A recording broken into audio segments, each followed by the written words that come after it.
Children, Jai Jagat. The first experiment, second part, we are going to discuss today, and the aim of this experiment is to determine the EMF of a given dry cell. In the previous experiment, we have determined the potential gradient of the cell, of the wire. Potential gradient of the wire we have determined, and with the help of that potential gradient value, now we will be finding the EMF of the dry cell. As you can see, when you will write this in your lab manual, you will firstly mention the aim, that is to determine the EMF of the given dry cell, then the apparatus. This is the apparatus which we are going to use, a 1 meter wire mounted on wooden board, then a battery eliminator which we will adjust at the value of 3 volt or 4 volt, an ammeter, a galvanometer, the dry cell whose EMF we want to determine, the sliding wire jockey, and of course a few connecting wires to connect the circuit. Is this. So we will connect all the components in this format. While we make connections, it is very important to keep in mind that the negative terminal of the cell should go to this point should always be kept in mind. Then from the end A, you can see the positive terminal of the dry cell as well as the positive terminal of the battery eliminator. Both are connected. Now after we have made the connections like this, we must take one step so that we can check that whether our circuit is connected properly or not. So what we are going to do is, we turn on the battery eliminator. The eliminator is adjusted at 3 volt supply, and there is current in the ammeter. A steady current is shown in the ammeter. Now here we have the dry cell being connected. In the given format, this is the positive terminal and here I have the negative terminal. So now this is the galvanometer, and the zero of the galvanometer is centrally marked. So with the help of the sliding wire jockey, I am going to touch this. You can notice the deflection in the galvanometer is on this side.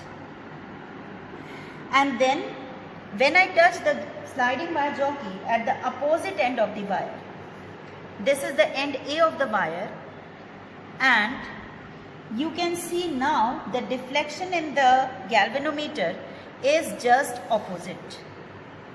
So this is the point, the checkpoint, where you have to see that your instrument is working properly and all the components are connected in the right order. Now we start with the observation.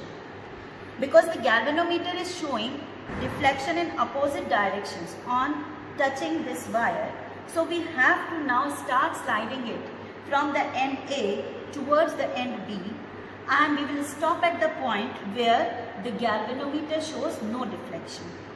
That length will be called as the balancing length, where we have to take the reading of this wire. What is the length of this wire? So just see children, I am starting to slide this jockey on the wire and the needle is just on side. When you are sliding this jockey on the wire, make sure that you are not pressing it very hard, because in that case the dimensions of the wire can be affected.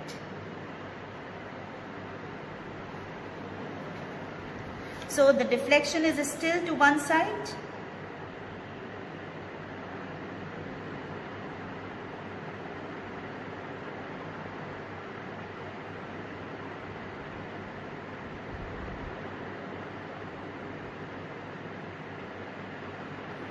So here you can see now the needle is resting at 0, and I have to see at which we get the balance. So this null deflection length has to be measured from A, and this point is C. This length AC right now is coming to be 67.1 centimeter. We have to measure this with the help of a scale. So if I move this, to the scale which is running parallel to this wire, the reading is coming as 67.1. So one reading is my observation. AC, this length of the wire is 67.1 centimeter. And the value of potential gradient we have measured in the previous experiment for the same wire. We are taking this value as 0.024 volt per centimeter. To calculate the EMF, the formula is given to us already as this E is equal to K into L. So now we have to simply multiply these values, 0.024 volt per centimeter to be multiplied with 67.1 is coming as 1.61 volt.